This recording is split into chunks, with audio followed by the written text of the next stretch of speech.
잘 지내셨습니까? 예. 오늘 말씀의 제목은 성경에 관하여라고 되어 있는데요. 우리 그 대한예수교 장로회 합동층에 그 헌법이 있습니다. 예. 제가 공동회 하면서도 헌법 좀 갖고 오세요 그랬던 것처럼 헌법이 있어요. 그 헌법에 보면 앞에 신조 부분이 있는데 우리 이제 신앙의 고백을 이렇게 쭉 간추려서 쓴 신조 부분이 있습니다. 그 신조 앞에 부분에 이제 그 서문이라고 이렇게 나오는 부분이 있습니다. 거기에 고백가는데 우리 대한예수교 장로회 합동측은 웨스터민스터 신도 개요서와 대소요리 문답을 이렇게 받아들인다. 그래서 그것을 우리가 배우고 익혀야 된다라는 내용이 거기 들어있어요. 제가 헌법을 같이 갖고 올라오려고 그러다가 깜빡하고 성경하고 원고만 갖고 올라왔는데, 자, 거기에서 나와서 우리가 이제 소요리 문답은 많이 아시잖아요. 소요리 문답은 총 그 107개의 문항으로 돼 있죠. 그래서 많은 교회들이 소요리 문답을 우리 교회도 보니까 소요리 문답이 이만큼 새 책이 있더라고요. 예, 그래서 예전에 배우셨나 보다 그랬더니 배우다 중간에 포기했습니다 그러더라고요. 예, 근데 대부분이 그래요. 이거 제가 끝까지 하는 교회들을 거의 못 봤어요. 왜냐하면 한 번에 한 시간에 한 문항씩만 해도 107문항이면 2년 하고도 5주가 더 해야 되잖아요. 이래저래 뭐 명절 빠지고 못 빠지고 하면 한 2년 반 이상을 꼬박 해야지 배울 수 있는 분량입니다. 그래서 사실 상당히 좀 양이 많죠. 그런데 이 소요리 문답은 사실은 어른들이 배우는 게 아니에요. 이게 처음 만들어질 때는 주일학교 아이들을 위해서 만들어진 게 소요리 문답이에요. 그럼 어른들이 배워야 되는 건 뭐냐면 대요리 문답. 그래서 대소요리 문답이라고 이렇게 구분하는 것이 대요리 문답과 소요리 문답이 있어요. 그러니까 이게 교리책이라는 거예요. 교리를 묻고 답하는 형식으로 이렇게 만들어 놓은 건데, 그러면 대요리 문답은 몇 개짜리냐? 196개 문항입니다. 196개 문항. 그러니까 대요리 문답을 만약에 배우려고 그러면 한 4년 꼬박 배워야지 배울 수 있는 게 그 책이에요. 그러니까 대부분의 교회들이 이렇게 함부로 이렇게 되질 못하죠. 근데 이 소요리 문답을 원래 언제 배우는 거냐면 세례 받기 전에. 그러니까 세례 문답 공부로서 원래 배우기로 하는 것이 소요리 문답이에요. 그래서 미국의 장로교 같은 경우들 예전에 이 장로교들은 대부분 그렇게 했다고 그러더라고요. 소요리 문답을 다 배우고 나면 그 아이가 입교하도록, 대부분 이제 유아세를 받으니까 입교하도록, 또 새신자들이 세례를 받으려면 그것을 다 공부를 마쳐야지만 되는 거예요. 그러니까 최소 막 몇 시간씩 매달려서 공부를 해도 한 6개월은 공부를 해야지. 그래서 6개월이라는 시간을 간격을 두고 그 학습한 사람이 세례 받을 때까지 최소 6개월의 간격을 두는 이유가 그 사이에 사실은 이 공부를 시키도록 돼 있는 겁니다. 근데 우리는 이제 여러 가지 형평상 공부를 잘 안 하게 되죠. 그래서 그러고 저도 여러 교회에서 이 세례자 교육을 시켜봤는데 거의 바빠서 못 나오세요. 다들 못 나오고 뭐 겨우겨우 참석하는 분들도 뭐 이게 뭐냐 이렇게 전혀 뭐 관심 없이 잘 못 알아듣고 이렇게 하는 분도 많이 있고, 그래서 이제 뭐 세례 받을 때 가서 급하게 한두 시간 달달 뭐 몇 가지만 외워서 문답하러 들어갔을 때 할 수 있는 것만 가르쳐 갖고 들어가기도 하고, 뭐 그나마도 이 주일학교 또 이제 중고등부 아이들이나 이런 아이들은 그나마도 안 외워요. 그러니까 들어가서 물어보면 하나도 대답 못 해갖고 그 나오면은 이제 부교육자들이 혼나죠. 왜 애들을 이렇게 안 가르쳤느냐. 뭐 그런 정도 이렇게 취급을 당하죠. 그러나 실제로는 이 107개의 문항, 소요리 문답을 다 외워야지, 외운다기보다는 다 배우고 이해해야지 세례를 받을 수 있는 거예요. 그 정도 자격은 사실은 갖춰야지 세례 받을 자격이 있지 않은가. 예수님이 누구신지, 하나님이 누구신지, 성령이 누구신지, 성경이 무엇인지, 어떻게 구원받는지, 그렇죠? 교회가 뭔지 하나도 모르는데 세례를 받았어요? 그리고 나는 또 시간이 지나면 집사가 되고, 시간이 지나면 장로가 되고, 권사가 되고, 안수집사가 되는데, 그런데 성경을 딱 물어보면 몰라요. 왜 몰라요?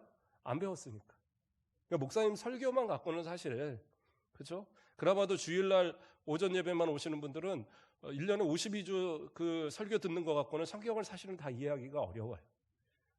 그리고 설교는 좀 이렇게 주일 오전의 설교는 약간 대중적인 설교를 하다 보니까 성경의 본문의 말씀을 이렇게 쭉 하는 강의 설교보다는 좀 약간 제목 설교가 되다 보니까 그 내용의 깊이가 본문의 깊이가 좀 약할 수가 있어요.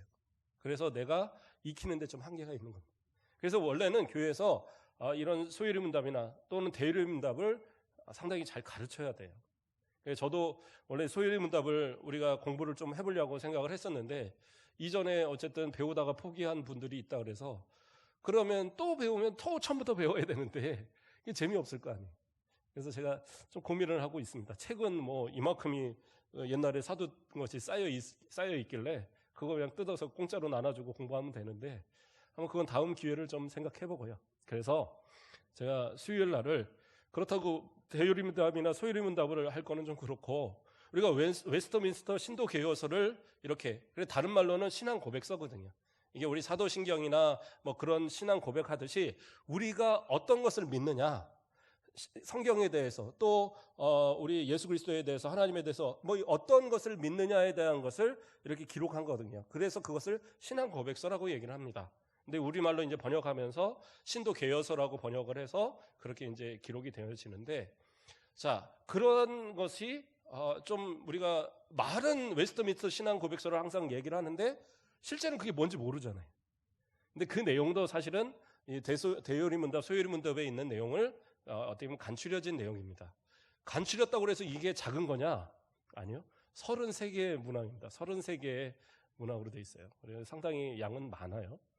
그래도 이 정도는 알아야지 우리가 성도들이 어디 가서 그래도 나는 우리 대한예수 장로교 합동 측 우리 가곡교회 성도다 말할 수 있는 그런 이 거리가 되지 않을까. 그래서 제가 고민하던 중에 우리가 이제 코로나를 끝나고 다시 시작하는 가운데 지난주는 욥기의 마무리를 서둘러서 마무리를 했고 이것을 가지고 그러면 목사님 한 주에 한 문항씩 하실 수 있습니까? 양이 많아요. 양이 많아서 한 주에 한 문항씩 하기는 조금 한 챕터씩 하기는 조금 어렵고 좀 내용이 쉬운 것들은 좀 빨리 하고 그래서 어쨌든 이렇게 한 두 번 안에 끊어서 또는 한 번에 끊어서 이렇게 해서 33문항까지 쭉 가려고 합니다. 그래서 좀 이해를 하시고요. 그러면 왜 웨스트민스터 신앙 고백서냐? 그 이름이 웨스트민스터라는 것이 왜 붙어 있느냐? 이게 이제 원래 언제 만들어진 거냐면 1643년인가요? 예, 맞네요. 1643년에 웨스트민스터에서 모여서 회의를 통해서 이것을 만들기로 이렇게 결의를 했어요. 그리고 5년의 시간을 거쳐서 이것이 완성되어서 이 신앙 고백서와 그 다음에 대소요리 문답서를 만들어서 이것으로 이제 교회가 공인을 하고 이 모든 교회가 사용을 하도록 그렇게 만들었습니다. 그래서 그때 결정이 되고 만들어졌기 때문에 웨스트민스터 신앙 고백서라고 이렇게 부르는 거예요. 그래서 이거는 우리 장로교는 그러니까 이 장로교가 원래 스코틀랜드에서 시작을 했거든요.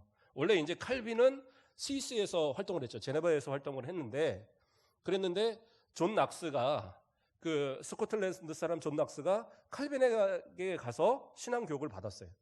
그리고 그가 돌아와서 이 개혁교회에서 배운 것을 이 스코틀랜드에서 만들어진 것이 장로교가 만들어진 겁니다. 근데 이 장로교가 이제 그 영국 국교회가 성공회잖아요.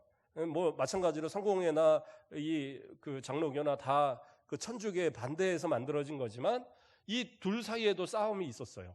왜냐하면 이 종교 문제와 더불어서 이 그 민족의 문제죠. 영국은 전체 하나의 영국을 주장하는데 스코틀랜드는 항상 독립하려고 하는 것이 있습니다. 그래서 한 10년 전인가요? 언젠가도 한번 스코틀랜드에서 우리가 독립하겠다고 투표를 했잖아요. 근데 투표가 부결이 된 바람에 독립을 못했는데 항상 그러한 뭐라고 그럴까요? 마음의 소망을 갖는 그런 부분이 있었습니다. 그래서 종교도 틀려요. 그러니까 스코틀랜드는 장로교가 중심이고요. 영국은 그 잉글랜드는 그 성공회가 중심이 되어 있습니다. 우리나라도 성공회가 많이 들어와 있긴 하지만 장로교가 훨씬 크죠. 그럼 우리는 어느 쪽의 장로교냐? 청교도들이 그 영국에서 그 성공회 쪽 이런 국교회에서의 핍박이 심하니까 미국으로 건너갔죠. 그래서 미국에서 자리를 잡으면서 그곳에서 장로교가 커지고 또 그 영향으로 우리나라가 이제 그 영향을 받은 장로교가 된 거예요. 그래서 장로교의 그 모든 스코틀랜드의 장로교에서 뿌리를 두는 모든 장로교는 다 웨스트민스터 신앙 고백서를 그 교리의 중심에 신앙 고백으로 삼습니다. 그래서 웨스트민스터 신앙 고백서에 대한 이야기가 나오는 거예요. 그리고 대요리문답, 소요리문답을 우리가 성도들에게 가르치도록 그렇게 헌법에 신조의 이 서문에 그렇게 나와 있어요. 그러니까 헌법에다가 그 책에다가 기록을 해놓을 정도니까 이건 분명히 지켜야 되는 거거든요. 근데 많은 교회들이 교리가 하면 좀 딱딱하고 재미없고 하니까 잘 안 하게 돼요. 그런데 해야 돼요.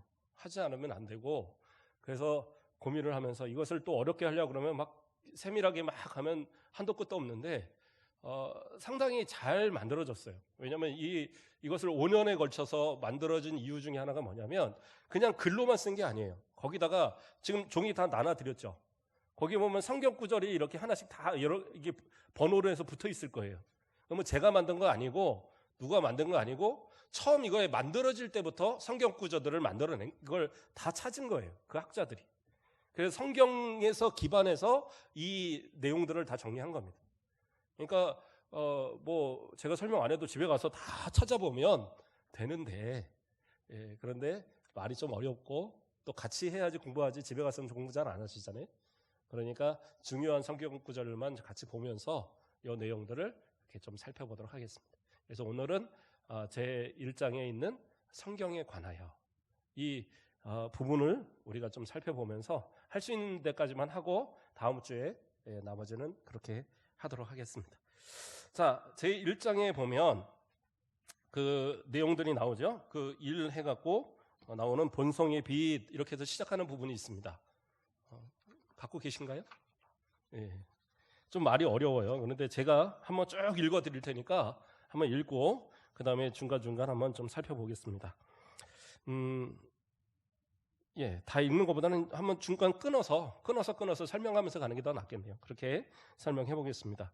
본성의 빛과 또 창조와 섭리의 일들이 하나님의 선과 지혜와 권능을 나타내어 사람이 핑계할 수 없게 하나 그것들이 구원에 필요한 하나님과 그의 뜻에 관한 지식을 충분히 주지는 못한다. 이렇게 이야기하고 있어요. 자, 이거는 무슨 얘기냐? 하나님께서 우리 마음 가운데에 하나님을 알 수 있는 지식을 주셨다라는 거예요. 그래서 우리는 하나님에 대한 동경의 마음이 다 있어요. 그건 인간에게만 주신 겁니다. 사람이 아닌 동물에게는 그런 마음이 없어요. 그러니까 진화론자들이 말도 안 되는 이유가 뭐냐면 무슨 원숭이가 뭐 IQ가 뭐 90이고 뭐가 뭐 돌고래가 뭐 또 뭐 한 80이고 그러면 사람들도 그런 IQ 있는데 뭔 차이냐? 다 거기서 다 진화된 거다. 말도 안 되는 겁니다. 왜 말도 안 되냐? 사람 외에는 어떠한 동물도 신에 대한 지식을 가진 존재가 없어요. 만약에 진짜 그런 어떤 진화되고 그래서 사람이 되고 뭐 이랬다 그러면 원숭이들이 어느 날 모여서 자, 우리도 하나님을 섬기자. 저 사람들은 사람으로 태어나서 하나님을 섬기는데 우리는 우리가 뭐가 모자라서 다 우리에서 이렇게 변화가 된 거니까 우리도 하나님을 섬기자. 모여라. 이럴 수가 있으면 그건 진화론이 맞을 거예요. 그러나 그런 것은 없어요. 하나님이 창조하신 사람만이 마음가에서 하나님을 찾고자 하는 마음을 갖고 있다는 거예요. 그래서 하나님께서는 사람들로 인해서 그것으로 하나님을 발견할 수 있는 그러한 것을 갖게 하기 위해서 모든 자연, 모든 만물에 하나님을 알 수 있는 그러한 것들을 놓으셨다라는 거예요. 그래서 여기서 본성의 빛, 이거는 그러니까 자연의 빛을 얘기하는 겁니다. 자연이란 말이에요.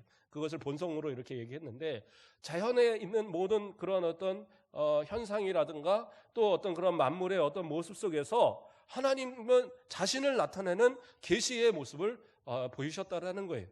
계시라는 말은 드러내다라는 거예요. 무엇을 드러내느냐? 하나님을 드러내는 거예요. 그래서 이런 것을 교리적인 용어로 뭐라고 하느냐면 자연 계시 또는 일반 계시라고 얘기를 합니다. 그러니까 자연 계시는 이런 어떤 만물을 통해서 꽃을 통해서 나무를 통해서 또는 바람을 통해서 뭐 이런 어떤 바다를 통해서 이렇게 하나님을 느낄 수 있다라는 거예요. 그 광대하심, 그 아름다움, 그러한 모든 것을 통해서 그렇죠? 하나님을 발견할 수 있고 일반 계시도 또한 그 장계시를 포함한 여러 가지 그런 어떤 그 여러 가지 어떤 그 현상들이라든가 뭐 이런 것들을 통해서 결국에는 하나님을 알 수 있는 방법들. 그렇죠? 그런데 여기서 중요한 건 뭐냐? 그 하나님을 다 알 수 있느냐? 근데 모른다라는 거죠. 왜 모르느냐? 이제 거기서 이제 이 일반 계시와 이 그러니까 자연 계시의 한계가 나타나는 겁니다. 자, 먼저는 성경 구절을 좀 찾아보면 로마서 1장 20절 말씀에 창세로부터 그의 보이지 아니하는 것들 곧 영원하신 능력과 신성이 그가 만드신 만물에 분명히 보여 알려졌나니 그러므로 그들이 핑계하지 못할지니라. 뭐라고 그랬어요? 만드신 모든 만물에 하나님께서 그 신성과 그 능력과 그 모든 것을 다 드러내게 하셨기 때문에 나중에 가서 저는 하나님을 몰랐는데요. 하나님을 어떻게 알아요? 그렇게 핑계할 수 없다라는 거예요. 다 하나님에 대한 어떤 마음을 갖고 있으니까. 그런데 그들이 죄로 인해서 아담 이후로 모든 사람들은 죄로 인해서 하나님을 직접적으로 보거나 직접적으로 하나님을 깨달아 알 수 있는 그런 지혜가 없어요. 그러니까 사람들은 어떻게 해요? 신에 대한 지식은 있으니까 그 지식을 가지고 어떻게 해요? 하나님을 발견하기 위해서 우상을 만들어 놓고 거기서 하나님이라고 섬기는 거예요. 때로는 저 나무가 참 이렇게 크고 대단하네. 그러니까 나무에다 막 줄을 매달아 놓고 거기다가 소원을 빌고 바다가 막 크고 막 웅장하니까 저 바다가 신인가 보다. 바다에게다 태양에다가 산에다가 다 신이라는 이름을 붙여서 심지어는 화장실에다가도 무슨 신이 있다고 뭐 이렇게 무슨 신이죠? 뭐 화장실 신도 이렇게 섬기고 뭐 별거를 다 신이라고 말해서 섬기는 거예요. 그게 왜 그래요? 신에 대한 지식은 있대. 하나님을 똑바로 알지 못하니까 하나님을 섬기는 방법을 그런 곳을 통해서 만들어가는 거예요. 그러니까 그렇게 해서는 하나님을 알 수 있는 방법이 없는 거예요. 그래서 고린도전서 1장 21절 말씀을 보면 하나님의 지혜에 있어서는 이 세상이 자기 지혜로 하나님을 알지 못함으로 라고 얘기하고 있어요. 그러니까 자기 지혜로, 사람의 지혜로는 하나님을 알 수 없어요. 어떤 사람은 또 그래요. 하나님이 어디 있어? 하나님은 없어. 그냥 알아서 나타나고 알아서 이렇게 생겨난 거야. 그런데 그것도 말이 안 돼요. 그 무신론자들도 무신론이라는 말 자체가 뭐예요? 신이 없다라는 신에 대한 지식을 갖기 때문에 주장을 하는 거예요. 그러니까 진짜 무신론자들은 뭐예요? 그러면 신이란 존재에 다 아무것도 몰라야 돼요. 들었으니까 알죠. 들었던 어쨌든 들어서 그 마음 가운데 고민한 거잖아요. 신이 진짜 있나 없나? 그런 고민의 마음조차 그것이요 신 지식이 있기 때문에 신에 대한 하나님에 대한 지식이 있기 때문에 그렇다는 거예요. 근데 그 잘못된 그 모습으로 나아갈 때 하나님을 알 수 있는 방법은 일반적인 것으로는 없다라는 거예요. 자, 이어서 나갑니다. 그러므로 주께서는 여러 때에 여러 방식으로 자기 교회에 대하여 자신을 계시하시며 자기의 뜻을 여러 방식으로 자기의 교회에 대하여 자신을 계시하시며 자기의 뜻을 선언하시는 것을 그리고 후에는 진리를 더 보존하시고 전파하시며 이렇게 나와요. 어렵지 않으시죠? 제가 설명하니까 어렵지 않아요. 그거 한번 이렇게 보시고 혹시 다음에는 연필 같은 것도 좀 준비하셔서 이렇게 좀 필기를 하시면 나중에 보면 좀 좋을 거예요. 자, 이 말씀은 무슨 얘기냐? 좋아요. 하나님께서 이러한 일반 계시나 자연 계시로 보여지는 것을 통해서는 사람들이 하나님을 깨달을 수 없으니까 특별한 방법으로 하나님을 알리셨다라는 거예요. 때로는 이적으로, 무슨 기적 같은 거 있잖아요. 또 때로는 꿈이나 뭐 환상이나 이런 것을 통해서, 때로는 하나님께서 직접적으로 보여주시기도 합니다. 그래서 구약에 나타난 하나님 누구라 그랬어요? 제2위 성자 하나님의 구약의 현현으로 대부분의 학자들은 이야기합니다. 어쨌든 구약의 하나님께서 그렇게 나타나시기도 하고 때로는 천사들을 보내서 하나님의 말씀을 전하게 하기도 하고, 그래서 직접적인 어떤 방법들과 그런 직접적인 어떤 그런 기적과 이적과 또는 그런 현현의 모습으로 인해서 보여주는 특별한 방법, 그래서 그것을 뭐라고 얘기하느냐? 초자연적 계시나 혹은 특별 계시라고 말합니다. 말이 좀 어렵죠? 그래서 하나님은 보여지되 하나님으로 알 수 없는 것들은 일반 계시와 자연 계시, 그리고 특별하게 하나님께서 자신을 알 수 있도록 보여주시는 방법은 뭐예요? 그것은 특별 계시 또는 초자연적 계시라고 그렇게 이야기를 하는 겁니다. 자, 그러면 이렇게 해서 선지자들과 또는 그런 어떤 여러 가지 기적과 환상을 통해서 알려는 주시는데, 그런데 이것이 그 당시의 사람들에게는 전달이 되지만 또 후대에 대해서 구전으로 내려가면 나중에서는 에이 그런 게 어딨어 하고 못 믿게 되어지는 상황이 벌어지는 거예요. 그렇죠? 그러니까 하나님께서 계속 선지자를 보내고 또 보내고 또 보내고 하는데, 또 이 선지자들의 말을 믿지 못하게 만드는 그런 사탄 마귀의 그러한 여러 가지 계략도 있어요. 그렇죠? 엘리야가 하나님의 말씀을 전했지만 엘리야의 말을 백성들도 또 아합도 이스벨도 듣지 않았잖아요. 또 예레미야 같으면 그렇게 이 이스라엘 멸망을 얘기하면서 하나님 앞에 회개할 것을 촉구했지만, 그렇죠? 거짓 선지자들이 계속 얘기함으로써 예레미야는 핍박을 받고 예레미야의 말을 듣지 않았어요. 이사야도 마찬가지고. 그렇죠? 특별한 계시를 주셔도 그 당시에도 믿지 않는데 이게 10년이 지나고 100년이 지나고 1000년이 지나면 이 말을 믿겠냐는 거예요. 그러니까 어떻게 해요? 하나님께서 성경을 기록하게 하신 거예요. 그래서 그 성경을 기록함으로써 성경이 곧 뭐예요? 특별 계시로 성경을 주신 거예요. 그러니까 성경이 모든 특별 계시를 다 담았다, 다 그 대표한다, 그건 아니지만 성경은 특별 계시예요. 그래서 성경을 통해서 우리는 어떻게 해요? 하나님을 밝히 알 수 있는 그러한 모습이 될 수 있다라는 사실이에요. 그래서 디모데후서, 우리가 처음 읽었던 디모데후서 3장 16절에서 모든 성경은 하나님의 감동으로 된 것으로 이렇게 이야기하고 있어요. 그래서 그 챕터에서 우리가 1에서 읽지 않았던 부분에 또 뭐라고 나옵니까? 또 육체의 부패와 사단과 세상의 악에 대항하여 교회를 더 견고하게 설립하시고 위안하시기 위하여 그 동일한 진리를 전부 기록에 맡기시기를 기뻐하셨다.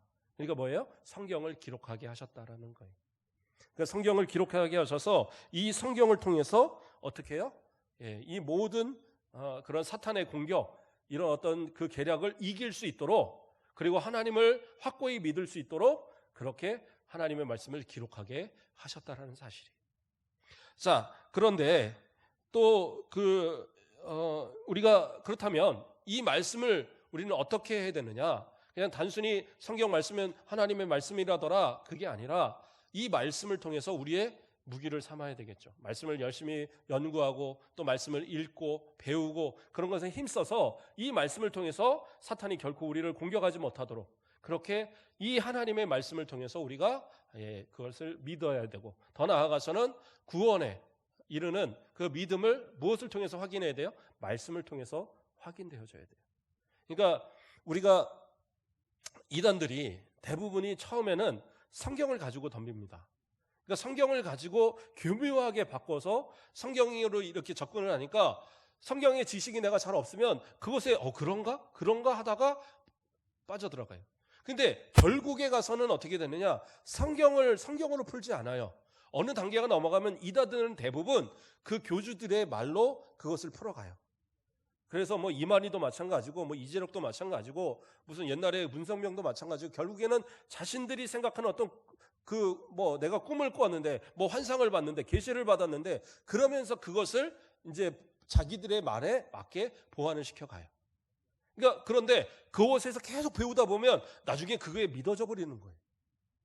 그렇기 때문에 이단들의 그런 것에 현혹되지 말고 하나님의 말씀은 말씀을 통해서 정말 열심히 배워질 때에 이 말씀을 통해서 우리 가운데 확고한 믿음이 생겨지게 된다는 사실이에요. 그래서 에베소서 6장 17절에서 성령의 검 곧 하나님의 말씀을 가지라 이렇게 말씀하고 있어요. 어떤 강력도 어떤 악한 세력도 물리칠 수 있는 힘은 뭐예요? 말씀의 힘밖에 없어요. 그것이 바로 성령의 검이다라고 성경은 우리에게 말씀하고 있다는 사실입니다. 자, 더 이어가겠습니다. 이것이 성경을 가장 필요로 하는 것으로 만드니 하나님께서 그의 백성에게 그의 뜻을 계시하신 이전의 방법은 지금 정지되었다.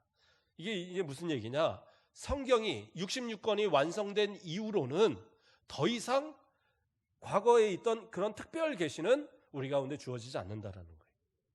그러니까 지금도 무슨 내가 꿈을 꿨는데 하나님께서 이러한 어떤 계시를 주셨다. 이거는 아니에요. 그냥 개꿈이고. 그러면 지금은 뭐 성령의 역사가 없습니까? 있죠. 있는데 그것은 특별 계시로 보지는 않습니다. 물론 그것도 하나님의 어떤 감동, 성령의 감동의 어떤 역사로 예언도 하고 뭐 방언도 하고 여러 가지가 있지만, 그러나 하나님을 알리게 하는 하나님의 말씀, 하나님의 뜻을 전하는 그 특별 계시는 오직 성경밖에 남아있지 않아요. 그러면 우리가 꿈을 꾸거나 환상을 꾸거나 또는 무슨 계시를 받았거나 예언을 하거나, 그러면 이거는 어떻게 해야 됩니까? 성경을 통해서 보셔야 돼요. 성경과 보셔서 성경에서 그것이 이해되거나 성경에서 그것이 약속으로 이해될 만한 것이 아니라면 그것은 다 개꿈이에요. 결코 따르시면 안 돼요. 어떤 분은 뭐 그런 얘기도 해요. 뭐 어디 장사하는데 쫓아가갖고 내가 좀 신령한 꿈을 꾸고 뭐 하는데, 가만히 내가 보니까 이곳에 무슨 조상 귀신이 붙어 있는 것 같아. 이 교회 다니는 사람들이 한 소리예요. 그러니까 시험을 받은 거예요. 그분이 또 믿음이 좋은 분인데, 아니 무슨 자기 믿음 좋다고 하는 사람들이 와갖고 무슨 조상 귀신이 붙어 있고, 이게 말이 되는 얘기냐고. 나 저 사람하고 교회 못 다니겠다고, 나 교회 나가겠다고. 또 그래갖고 또 제가 뭐 그런 것, 그 사람은 뭐 잘못된 거라 이제 그런 거니까 이해하시고, 믿음 더 좋은 사람이 참아야죠. 막 이러면서 하고, 그 이제 상대편한테 물어보면 난 절대 그런 적은 없대요 또. 그러니까 그런 거 괜히 이런 거 저거 하실 거 없고, 정말 뭐가 내가 꿈을 꿨거나 정말 무슨 뭐가 생각이 들거나 기도하다 무슨 응답 받았는데 이게 맞느냐, 그러면 목사님 찾아오셔야 돼요. 목사님 찾아오셔서 기도하시고 또 이 말씀을 통해서 그것을 맞는 것인지 저 생각해보고, 그리고 그런 어떤 것을 받았다 절대 다른 사람들하고 공유하는 게 아니에요. 그건 뭐예요? 내가 기도하라고 주는 현상들이. 그러나 이것들에게 맹신해서는 안 되는 이유가 뭐냐? 모든 특별 계시는 성경으로 인해서 모든 것이 종료됐다라는 거예요. 더 이상은 뭐 그런 어떤 사도 시대의 어떤 기적들, 더 이상은 그 하나님께서 성경을 기록하라 해서 하시는 그런 기록의 역사가 더 이상은 일어나지 않는다라는 거예요. 그래서 구약 39권, 신약 66권 이 외에는 없다라는 겁니다. 자, 그래서 1번 챕터가 끝났습니다. 그러면 이제 2번 챕터는 뭐예요? 성경, 즉 기록된 하나님의 말씀의 명칭 아래 현재 구약과 신약의 모든 책들이 포함되어 있으니 그 책들은 다음과 같다 해서 신약, 구약과 신약에 대한 성경을 이렇게 나열을 합니다. 66권 다 외우시나요? 그건 좀 외우셔야 돼요. 왜냐하면 성경을 찾을 때 제가 신방들 가보면 못 찾아요. 제가 우리 요한계시록 보겠습니다 하면은 처음부터 찾는 거, 창세기부터 쫙 넘어가는 거예요. 그러면 어떻게 해요? 설교 끝날 때까지 못 찾아요. 물론 이제 늦게 믿으셨고 또 그래서 이제 그 성경을 보는데 어려움이 있고 뭐 그래서 그럴 수는 있는데, 그래도 어쨌든 신구약 이런 어떤 목록 정도는 외워두시면 그러면 성경을 찾을 때 훨씬 좀 수월하게 찾을 수 있습니다. 그래서 그거는 좀 한 번 정도 외워두는 것이.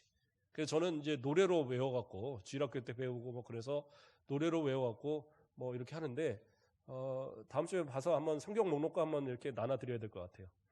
창세기, 출애굽기, 레위기, 민수기, 신명기, 여호수아, 사사기, 룻기, 사무엘 상하, 열왕기 상하, 역대 상하, 에스라, 느헤미야, 에스더, 욥기, 시편, 잠언, 전도서, 아가, 이사야, 예레미야, 에가, 에스겔, 다니엘, 호세아, 요엘, 아모스, 오바댜, 요나미가, 나움, 하박국, 스바냐, 학개, 스가랴, 말라키. 신약은 다음에. 예. 어쨌든 이렇게 해서 구약, 신약 이렇게 외워두면, 이게 이렇게 노래로 외우면 금방 외워요. 다 옛날에 해보셨죠? 이 목록과 이렇게 많이 옛날에는 외우고 그랬는데 요즘에는 이제 교회들이 그런 거 잘 안 하더라고요. 그런데 그런 거 정도는 좀 외워두면 좋겠고요. 그러면 보겠습니다. 구약이 39권이고 신약이 이 27권인데 이 성경이 그렇죠? 그러면 처음부터 이렇게 딱 66권으로 이렇게 있었느냐? 근데 이제 그건 아니죠. 여러 가지 일이 있었고 여러 회의와 또 여러 이제 주장들이 모아지다가 이것이 이제 66권으로 이렇게 결정이 된 겁니다. 그래서 구약 성경이 39권으로 이렇게 인정이 된 거는 우리 뭐 개신교에서 이 회의를 통해서 한 건 아니고 유대인들 랍비들이 AD 한 90년경인가요? 그때 회의를 통해서 39권만을 정경으로 받아들인 거예요. 그러니까 정경 외에는 또 뭐가 있습니까? 위경이나 외경이 있어요. 이건 이제 우리가 다음에 또 볼 거지만 그런 어떤 기준을 삼는 이유는 뭐냐면 하나님의 말씀의 순수성에서 벗어난 것들은 다 제외를 시키는 거예요. 그리고 역사적인 배경이나 또 성경과 성경이 서로 맞아지지 않는 것들, 그건 뭐예요? 가짜라는 거예요. 그래서 위경이다라고 또는 이제 그 성경 외의 것이라 외경이라고 그래서 그렇게 분리를 합니다. 이것은 우리 개신교에서는 전혀 받아들이지 않습니다. 처음엔 천주교에서도 그걸 받아들이지 않기로 했었어요. 그런데 세월이 지나면 그 사람들은 그걸 받아들여서 뭐를 해요? 외경과 위경을 따로 외경을 성경으로 그 사람들은 씁니다. 그래서 우리는 이 구약 39권, 신약 27권에는 쓰지 않아요. 그러면 신약 27권은 그러면 언제 또 만들어졌느냐? 카르타고 제3차 교회 회의에서 만들어졌대요. 이거는 뭐냐면 397년에 만들었던 거예요. 그러니까 390년. 예수님 태어나시고 397년 뒤에 그것이 이제 결정이 된 거예요. 그래서 성경 가운데서는 뭐 히브리서 같은 경우도 그렇고 또는 야고보서라든가 뭐 이런 여러 가지 그 책들이 사실은 정경 안에서 들어오냐 마느냐의 논란이 상당히 많았어요.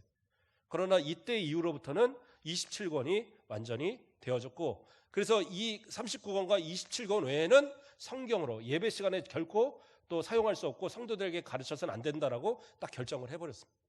그래서 지금은 이 39권과 27권 외에는 다른 것을 사용하지 않아요. 그런데 성경 안에서도 보면 우리가 이제 쭉 살펴봤지만 유다서라든가 이런 데서는 외경에서도 인용을 했어요. 보면은 에녹서 같은 거 또는 뭐 그런 데서 이렇게 그것을 하는데 에녹서는 성경이 없잖아요. 그러니까 그게 왜냐면 그렇다고 그게 에녹 시대에 적어갖고 내려오지는 않았을 거잖아요. 이것이 신구약 그 중간기 정도쯤에 이것이 만들어지고 뭐 또 그것이 이제 완성되어진 거는 예수님 이후에 뭐 1세기, 2세기 가면서 1세기 말 뭐 이때 이게 완성되어진 거로 보는데 그 에녹서 같은 경우에 있어서 그러면 인용을 했는데 그럼 그것도 성경 아닙니까? 아니에요. 그러니까 제자들이 쓴 뭐 베드로 우리가 베드로 전후서가 있지만 베드로 3서도 있거든요. 근데 그것도 성경에 들어오지 못했어요. 그러니까 누가 썼느냐가 중요한 게 아니냐. 이것이 성경 안에서 성경으로 인정될 만큼 서로가 인정을 하고 있느냐가 문제인 거예요. 그러니까 성경이 성경을 이렇게 인정하지 못한다면 그건 성경이 아니에요. 그래서 모든 교리가 서로가 맞아야 되고 또 서로가 서로를 인정해야 되고, 그러면 다른 사람들이 쓴 거에는 뭐 예수님 말씀도 하나도 없고 하나님 말씀도 하나도 없는 겁니까? 아니요, 일부 있을 수 있겠죠. 그러나 그 전체는 아니라는 거예요. 그래서 인용을 해왔다고 해서 그거면 그것이 전체가 맞느냐? 그건 아니죠. 성경에 들어온 부분에 대해서만 성령의 감동으로 기록된 것을 받아들였기 때문에 그 부분에서는 우리가 성경으로서 인정을 하지만 그러나 그 모든 다른 것은 인정할 수가 없는 거예요. 그래서 외경이나 또는 위경이나 이런 것은 성경에 권위가 전혀 없습니다. 신약 시대에도 마찬가지로 이 제자들이 쓴 이 성경이나 혹은 이 서신서들 또 이러한 것들 외에도 뭐 속사도 시대에 썼던 그러한 여러 책들이 있어요. 그것도 상당히 은혜롭고 또 예수님에 대한 이야기들이 많이 들어가 있고 또 뭐 성경에 대한 이야기가 많이 들어있지만 그것이 성경이 되지 못하는 이유는 뭐냐? 그것이 어떤 정경에 들어올 만한 그 정경성이 인정되지 못했기 때문에 그런 거예요. 그러니까 지금도 우리가 좋은 글들 많이 있잖아요. 성경 외에도 책들 보면 참 많이 있습니다. 제 서재에도 이렇게 책들 쭉 있지만 다 좋아요. 그런데 다 좋은 글이라고 그것이 다 성경이냐? 그건 아니에요. 그래서 제가 설교를 준비할 때도 주석을 하나만 보지 않고 최소한 3개, 4개 정도를 이렇게 비교를 하거든요. 왜 비교를 하느냐? 각자 주장하는 게 틀려요. 주장하는 게 틀리기 때문에 하나만 보다 보면 잘못하면 실수할 수 있어요. 그렇기 때문에 그것에서 가장 성경을 성격답게 잘 풀고 있는 그러한 부분들만 제가 인용하고 또 받아들이는 거거든요. 그렇기 때문에 하나님의 말씀이 이 39권, 27권 해서 이 66권 외에는 다른 것은 성경이 아니에요. 그러니까 어느 교단에서 거기 외경도 성경인데 모세 승천기 마카비 전후 이런 거 다 성경인데 아니에요. 그런 거 아니에요. 66권 외에는 결코 성경이 아니다. 그러니까 그런 그냥 소설이에요. 그렇게 생각하시면 돼요.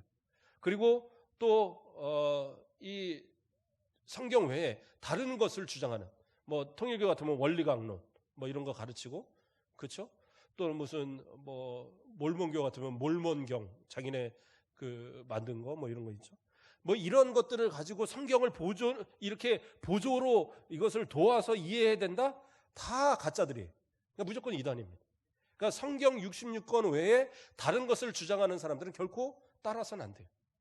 그러니까 혹시 이상한 거 갖고 와서 이거 주면서 이거 우리 성경 공부합시다 그러면 갖다 집어 던져버리세요. 성경 공부하려면 성경 갖고 오라 그러고, 나는 우리 목사님한테 배우겠다 그러세요. 그러니까 그러한 어떤 것으로 구분되어져야 된다라는 사실입니다. 자, 그래서 우리가 읽었던 부분의 그 뒷부분에 뭐라고 합니까? 이 모든 책들은 하나님의 감동으로 된 것으로 신앙과 생활의 법칙이다. 그래서 이것은 뭐예요? 유일한 법칙이에요. 다른 것으로는 이러한 것을 할 수 있는 것이 아니에요. 유일한 법칙이 되는 겁니다. 그래서 디모데후서 우리가 읽었던 3장 16절과 17절 모든 성경은 하나님의 감동으로 된 것으로 교훈과 책망과 바르게 함과 의로 교육하기에 유익하니 이는 하나님의 사람으로 온전하게 하며 모든 선한 일을 행할 능력을 갖추게 하려 함이라. 성경이 모든 것이 가능하다라는 거예요. 그러니까 성경을 배우셔야 돼요. 세상의 것보다도 하나님의 말씀을 먼저 배우시고 이 말씀을 읽고 듣고 이것을 깨달아서 생활하면 우리를 온전하게 만드는 그런 하나님의 말씀이 될 수 있다라는 사실입니다. 자, 오늘은 여기까지만 할까요? 더 하면은 졸을 것 같아요. 자, 하나님의 말씀은 정확무원 하나님의 말씀입니다. 하나님께서 주시는 자신의 말씀을 성경에 담아서 우리에게 증거하시는 말씀이에요. 그래서 이 성경이 완성된 이후로는 직접적으로 계시하지는 않으시지만 우리가 이 말씀을 들을 때, 말씀을 읽을 때, 또 말씀을 통하여 깨닫게 될 때 우리가 성령께서 나 안에서 내가 어떻게 살아가야 할지, 어떻게 믿어야 할지, 어떻게 이 말씀을 통해서 내가 승리하는 삶을 살아가야 될지를 이끌어 주신다라는 거예요. 그래서 성경은 우리에게 중요한 겁니다. 이 말씀을 항상 가까이 하시고 그냥 잠잘 때 비고 자라는 얘기가 아니라 말씀을 읽으시고 또 들으시고 또 저는 눈이 잘 안 보여서 잘 안 보이는데요. 그러면 이렇게 컴퓨터나 이런 데서 이렇게 또 들은 방법도 있어요. 또 그것도 좀 귀찮다. 그러면 우리 설교 말씀들 이렇게 다시 한번 보세요. 우리 손자들이나 이렇게 해서 알려달라고 좀 얘기해서 어떻게 찾는지 좀 물어봐갖고 그러면 지금까지 한 1년 이상 했던 설교들이 다 들어있어요. 또 새벽예배 같은 건 지금 설교 원고들이 다 올라가 있고, 그러니까 이제 그것까지 또 꺼내 보시면서 그래 하나님의 말씀 이렇게 좀 이해하고 우리 목사님이 이렇게 설교했었구나 기억하면서 또 그 말씀 가지고 우리 믿음으로 잘 승리하는 저와 여러분 되시길 주님의 이름으로 축복합니다. 기도하겠습니다.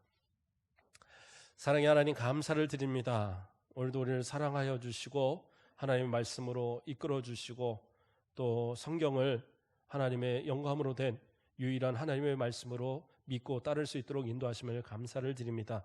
이 말씀을 읽고 또 이 말씀을 배우고 이 말씀을 따라 순종할 때에 주님 우리의 삶이 하나님 보시기에 온전하고 하나님 복 주시기에 합당한 그러한 삶을 살아갈 수 있도록 인도하여 주시옵소서. 감사합니다. 예수 그리스도의 이름으로 기도드립니다. 아멘. 어렵지 않으시죠?